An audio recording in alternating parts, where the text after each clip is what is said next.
Welcome to another episode of Fresh Off the Set. I am Carrie Hawker-Diaz. Thank you so much for listening today. On this podcast, we are diving into powerful stories, meaningful conversations, and the people making a difference in our communities right here at home. Today, we're joined by Sage Hancock, the Executive Director of GenerationAll, an organization that's dedicated to building trauma-informed communities and creating spaces for healing and growth. Sage, thank you so much for sitting down with me today. Yeah, thank you for having me. I'm honored to be here. Appreciate you so much. Okay, a few months ago, April was both Sexual Assault Awareness Month and Child Abuse Prevention Month. Why is it so important to recognize and talk about these issues openly? Yes, such a great question. And April really is a time that we try and focus on talking about it in community spaces as much as we can. And I'm happy that in June we're still able to. The biggest thing for me and where my mind goes when I want to answer this question is we as a society are not comfortable about talking about child sexual abuse or sexual assault yet. We know that people who are sexually assaulted or experience intimate partner violence in adulthood, oftentimes they were also first sexually abused as children. And so really starting as early as we can with having these conversations is really important. And the reason why I'm just honored to be here is I think that it's something that every single household across the state of Utah and nationwide, honestly, needs to talk about, because 1 in 7 kids experience sexual abuse before they turn 18. Is that right here in Utah, or is that right a nationwide statistic? Right here in Utah. They actually anticipate 1 in 7 is sexual abuse via touch specifically. In Utah, the stat is actually 1 in 5 kids before they turn 18. Those are reported numbers, will experience sexual abuse or exploitation. Wow. Okay. All right. How does GenerationAll's mission intersect with these national awareness efforts? Yeah. When GenerationAll first started, and our mission with GenerationAll is to really look at the generational impact of sexual abuse, we wanted to learn about every other nonprofit that exists in this space. That's something that I have done a lot of work in the past. And I don't know, I think there's a lot of focus on survivor-focused initiatives, which is the number one most important thing. Sure. But by only prioritizing the survivor and their healing and having support groups for survivors, things like that, we're also leaving the responsibility of healing just to the survivor as well. So what we do with looking at the generational impact of sexual abuse is how can we not only look at the survivor, but also how can we support and have resources for family members and the community. So healing takes place throughout every kind of population, and we can really break the cycle of generational sexual abuse. Yeah, you're right. That does leave the responsibility on the survivor, and that's a lot to bear. That's a lot to go through and try to figure out on your own. For those unfamiliar, is there anything else that you want to talk about with GenerationAll and the work that you're doing specifically here in Utah? Yeah. So I imagine, and so I'm kind of speaking unofficially right now, I imagine healing takes place like a bullseye almost, where we know that the survivor is always at the center of it, but we also know that there's other rings, there's other ripple effects that happen that are not conducive to healing. And so right here in Utah, we actually have retreats for women 18 to 24 in partnership with Sapria, actually another local organization. Oh, yeah. They've been on the show multiple times. Yeah, they're wonderful. They're incredible. Mm-hmm. I love them, and I love the work that they do. And something that we're seeing is the average age of disclosure is about 52. The average age of someone going into a Sapria retreat is in their 40s. And so 2 generations are passing, and these women primarily are just like having to cope with kind of this pain of sexual abuse throughout their entire time raising children and then maybe even grandchildren. And so we're doing retreats specifically for women 18 to 24 prior to, kind of those big life events that can be really traumatic, such as marriage, such as like a serious relationship, having a child, going into kind of a long-term career. Things like that are really triggering. We also are releasing what's called the Family Portal. It's in soft launch stage right now, so anyone who's interested can go on and can learn about it through our website, GenerationAll.org. But the Family Portal is designed to be a resource and a support group network for family members of survivors, where they can know how to best support the people in their life that they love and care about the most. And then we're also looking at some policy efforts for the state of Utah as well that we'll kind of implement and really focus on this fall, and then trying to get into session in 2026. Look at everything you guys are doing. That's phenomenal. Wow.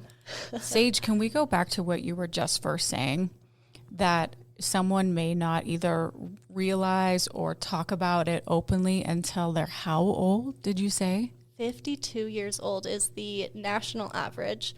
And that happens for a variety of reasons. One, there's still this like culture of secrecy and shame about sexual abuse. I think people really do kind of hold a lot of the blame in that, which is really heartbreaking when, you take the time to learn and understand that.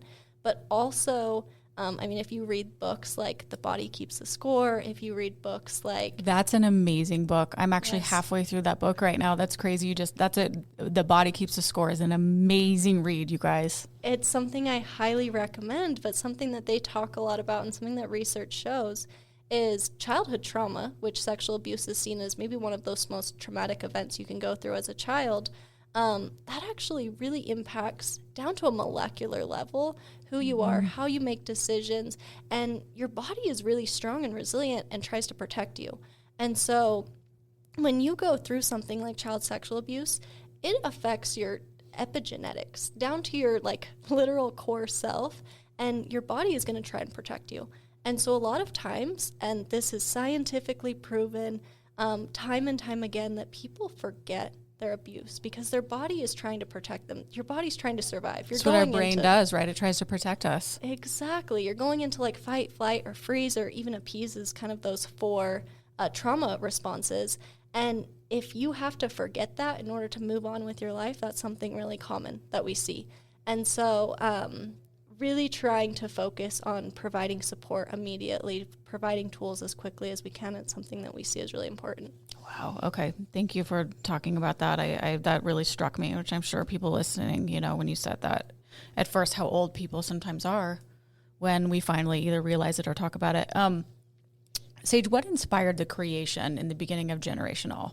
Yes, great question. So we partner with the Miller family here in Utah, who really helps us in regards to operation costs and things like that for our nonprofit, which we're really grateful for. Their family, despite them being very quiet about this, in 2020 they took their story public in regards to the wife and mother of the Miller family, Valerie Clark Miller.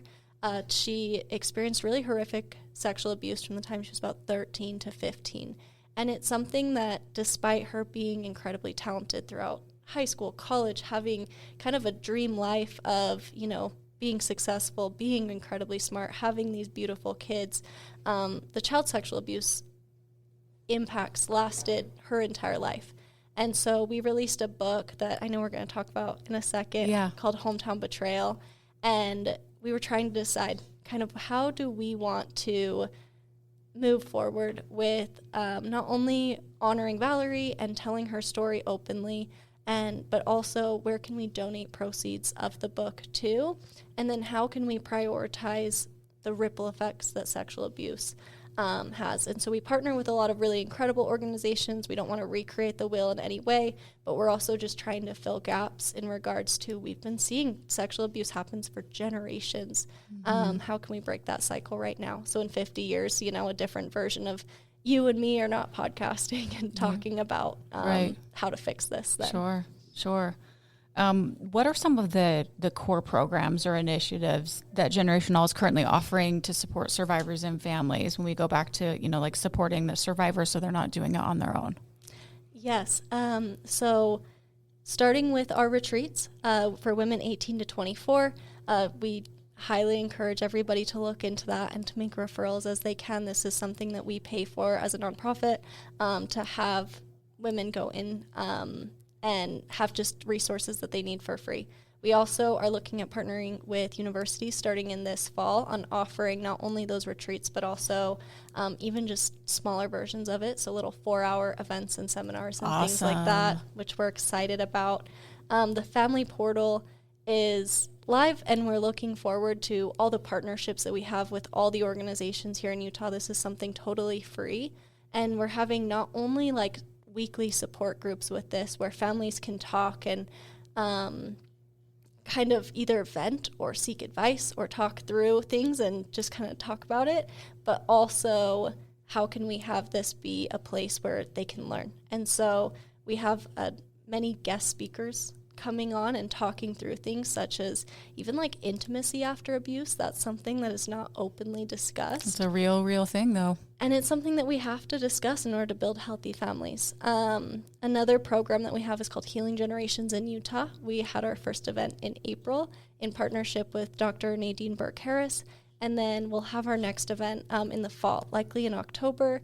Mid-October is our plan right now, and that's really raising awareness about childhood trauma in regards to early childhood detection, so partnering with healthcare systems, partnering with like community partners and then public health officials on making sure that not only are families and experts aware of childhood trauma, but really intervening early and partnering with groups like mental health services here to have children receive access to care sooner. So it's something that isn't impacting kind of the rest of their life like we're seeing right now. Wow, that's so much. Okay, if someone's listening and thinking, I have no idea what part of that I would need or what I would qualify for or, what would be good for me. So instead of like them making the decision and, because that might hinder someone making a phone call or looking up information, I imagine you don't have to know. You just like, do people just call and then you guys can kind of figure out like, hey, is a retreat, the best for you, or these classes, or, you guys can take it from there, right? Yes. Yep. And so anyone can reach out to us. Our website is GenerationAll.org. They can go on our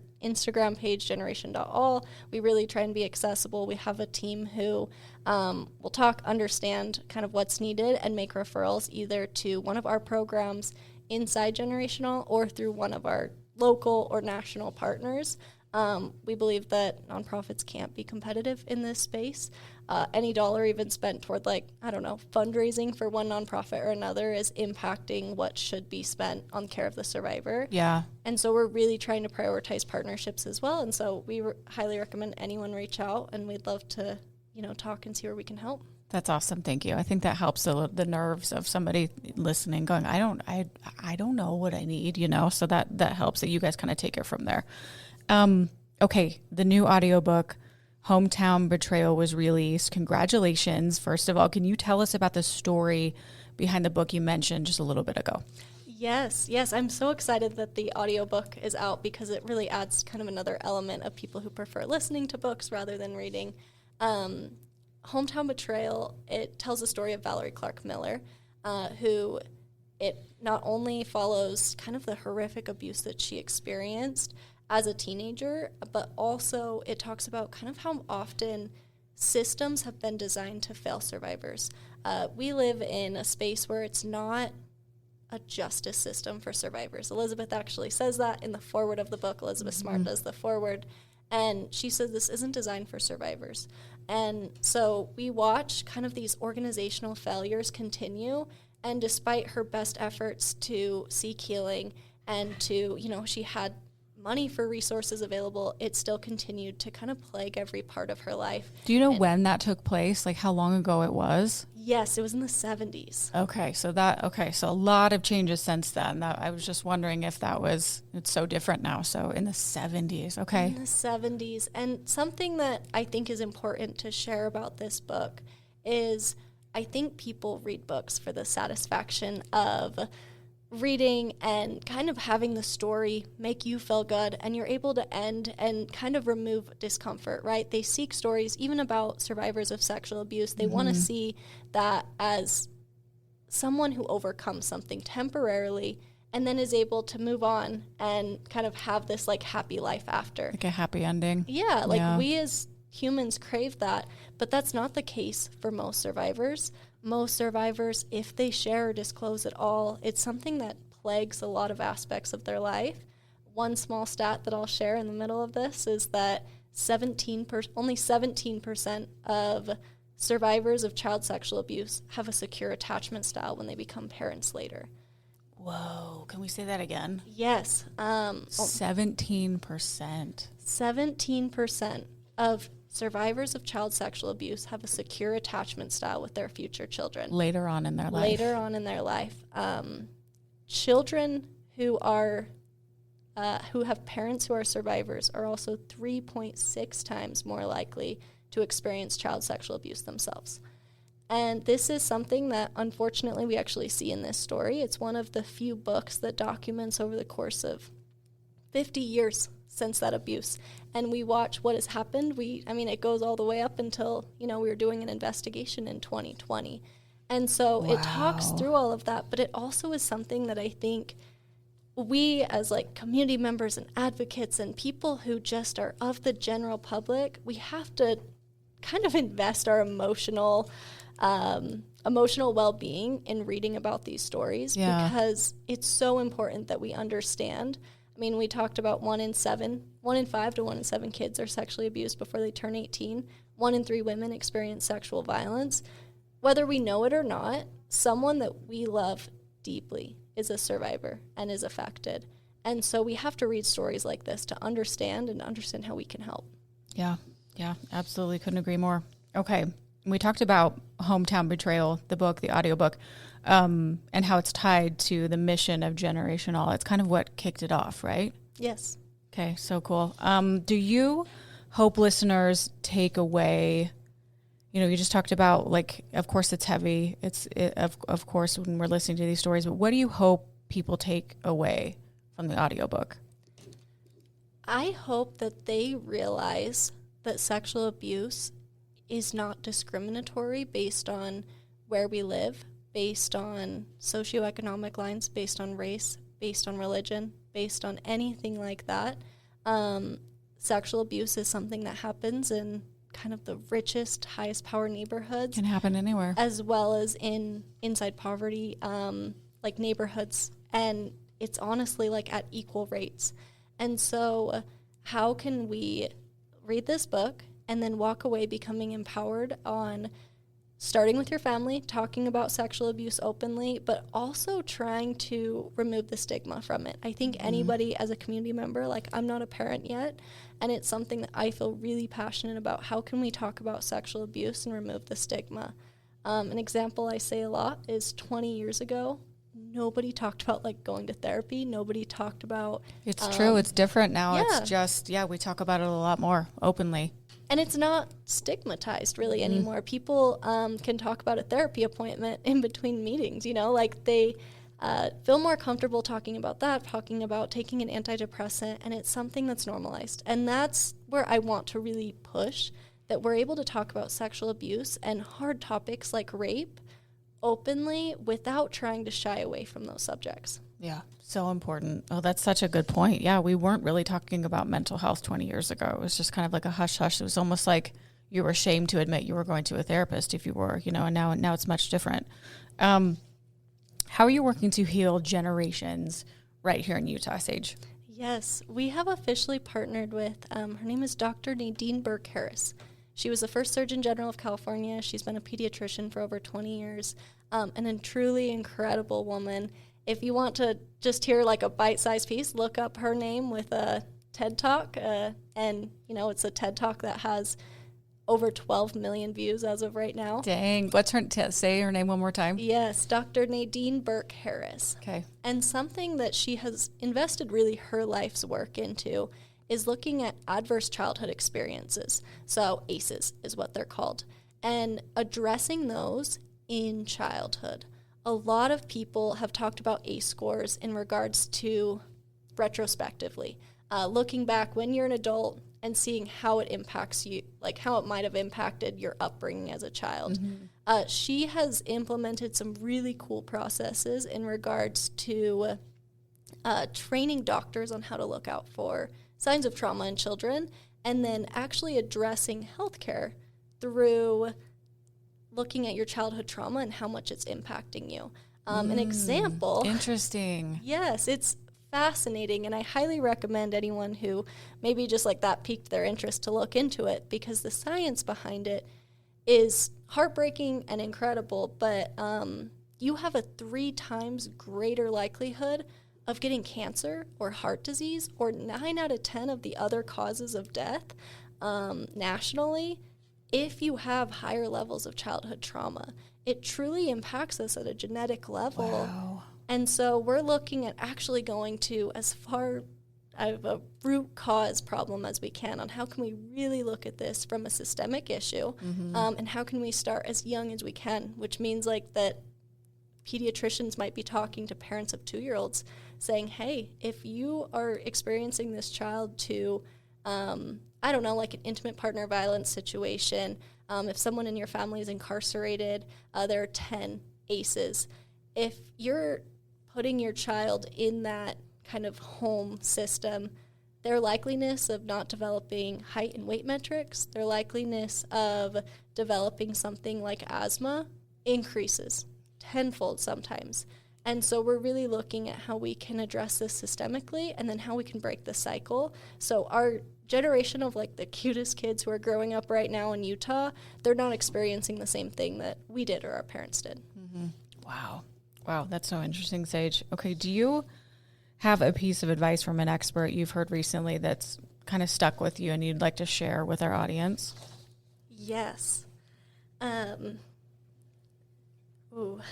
had a few coming into this that I kind of want to think through.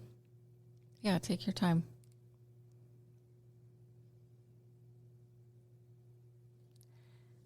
I think I'm actually going to mention something that Bessel van der Kolk said in Body Keeps the Score. Okay. He compared sexual abuse to survivors of like war veterans and how much our biological components they're actually really similar for survivors of sexual abuse and survivors of things as horrific as like losing, your friends in a war, watching like bombs go off next to you.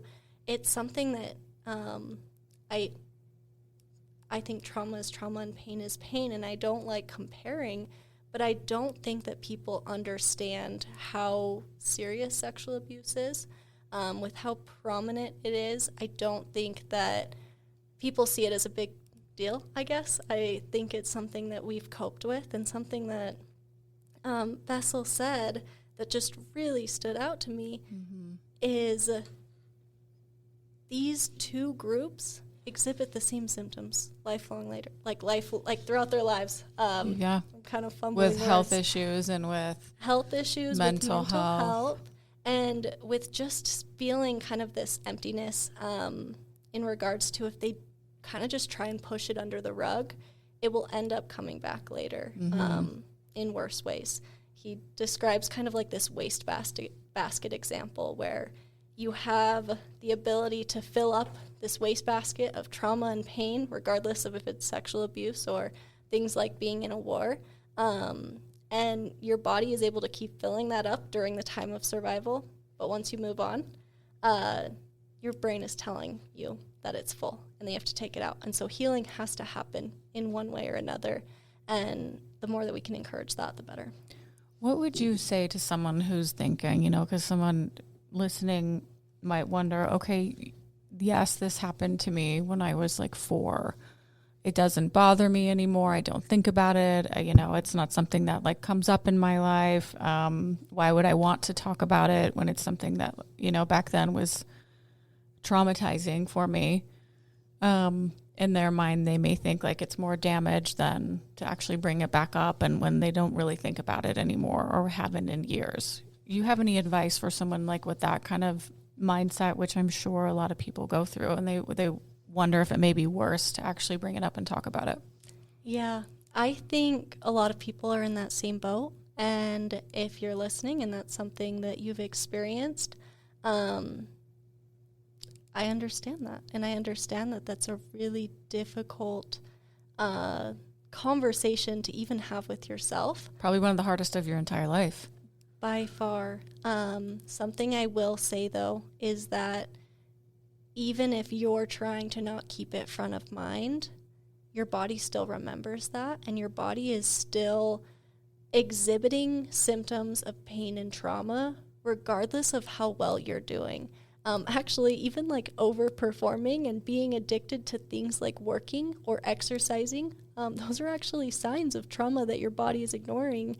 It also means that your likeliness of developing something like an autoimmune disease, something like MS, which is actually what Valerie in the book was diagnosed with, all of those things are actually tied back to that trauma. And so by really kind of continuing to push it away, your body's going to find other ways to exhibit those same symptoms. And it's something that, I mean, it sucks. Like, it sucks to go through that. It sucks to address your childhood trauma. It sucks to address sexual abuse and to kind of relive those. But there are other ways to heal with it rather than what we've seen in the past of just maybe traditional talk therapy. Resources like EMDR, which is like desensitization. Yeah, that is so wonderful that that's an option now. Yes, I think it's honestly incredible, and something that, I mean, I think is just worth looking into is if you're feeling kind of this pull. There's not just one way out. There's not just one way to do it. And the more that you choose to maybe just look at that, the more healing will come. And there might be components of your life that you haven't even thought were maybe signs of that sexual abuse history that are exhibiting. Thank you for that advice. Thank you so much, Sage. How, on the opposite end, how have you seen people that have done the work and how have you seen their lives change? That's a good question. I think the pain doesn't necessarily go away, but the feeling of, like, I guess just feeling lighter does.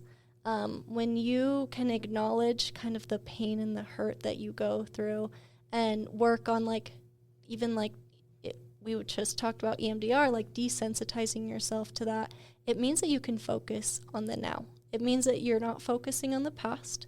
You're not focusing on the future. You're not having major anxiety on trying to control something that you can't control because you were out of control when the abuse happened to you. Oh, okay. Or it means that you're not reliving the past and beating yourself up for it. It allows you to live in the present. And I have also seen some really incredible people who, when they focus on their healing, it means that they are able to be advocates for this as well. Those are some of the best people in this space who have spoken up about it, who have done policy work, who have really made a difference. And you can watch kind of that tangible difference on how many other people they've impacted. Sure, and just to share their story and how much it's helping others and just to talk about it like we mentioned we didn't used to. So people don't feel so alone, in their own pain. Yeah. Did you want to talk about the new program that you're launching and how this will support your ongoing mission and serve those in need? Yes.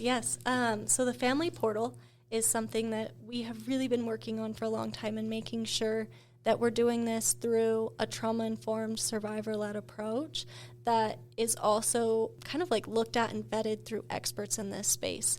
But the Family Portal, it's actually even the word port, we specifically chose that because a port means to unload or to load. And so we wanted this to be a place that any family member who has experienced any level of abuse from someone that they love or care about can go to.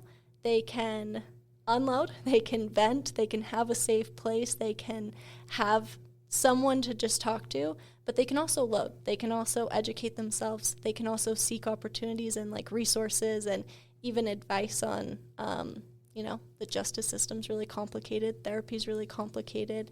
Our vision with this started where I don't know if any of you guys have ever had a loved one who experienced some sort of health scare or some sort of addiction.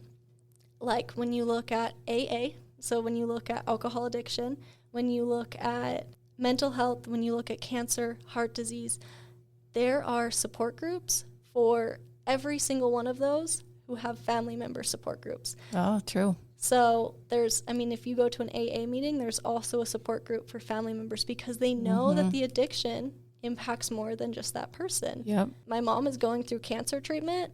There are a lot of support groups, even at Huntsman locally, that offer support groups for caregivers and family members of those going through cancer treatment.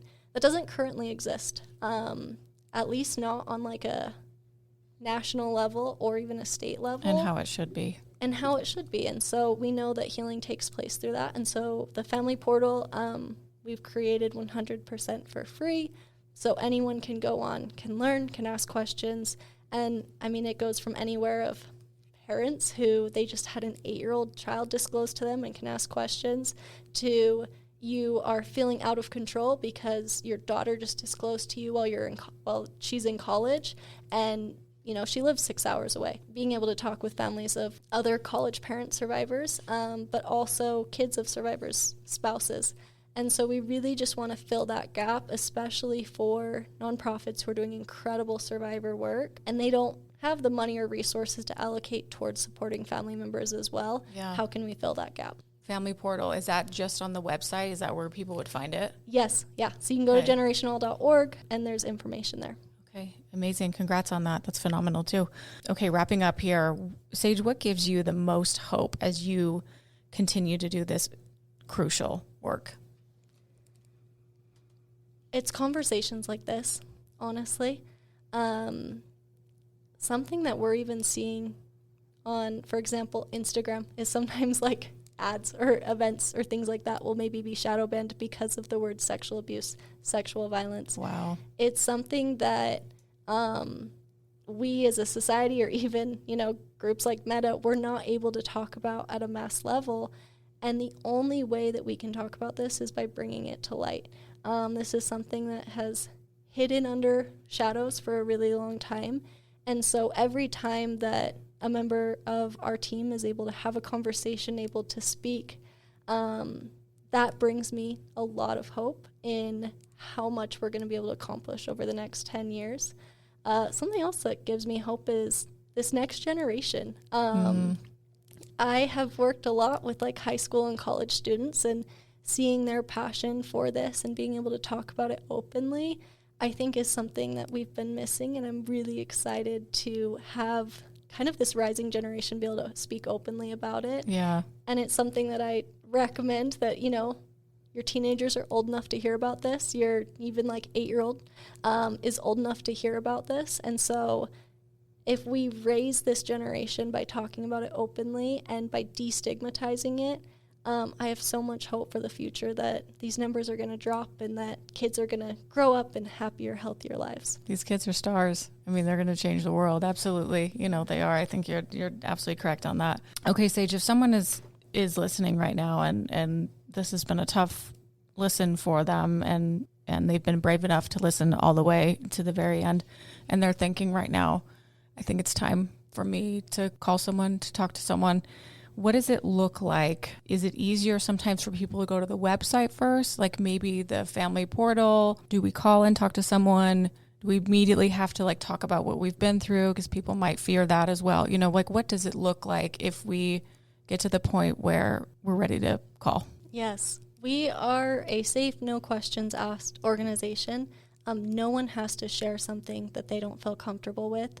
I would say if you're on social media, sometimes it feels a lot less stressful to just send a DM. That's true. That's a good idea. Yeah, feel free to. We're just at generation.all. That's something that anyone can do, or even if you kind of just follow us, and we've had quite a few people where when we share something such as like false reporting statistics or talking about kind of the intricacy of being a spouse of a survivor, we've had people reach out and ask questions there. So it can start really small, where it's just responding to something. We try and keep our eyes out for that and respond really promptly on social media. You can also just reach out, Sage at GenerationAll.org. That's my personal email. You say that website. One more time, your email one more time? Yes, Sage at GenerationAll.org. So SAGE, and then GenerationAll.org. And that's something that we'd love to have people reach out, and they can even just learn more if they want, and we can tell them, and then people can kind of choose to ask questions from there, choose to get involved. This is something that first step can maybe seem like the hardest step, because you're choosing to acknowledge maybe something that you've kept quiet for a long time or have a lot of pain around talking about, and you're in a safe place.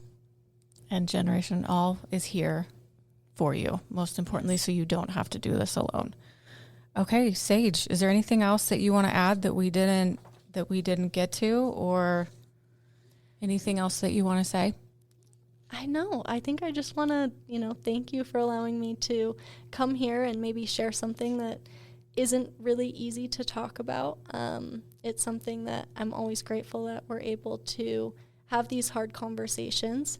One thing I will share by kind of an incredible other partner that we've worked with is he said that when we talk about sexual abuse, a lot of people say, I know this is a hard subject. I know this is a hard topic.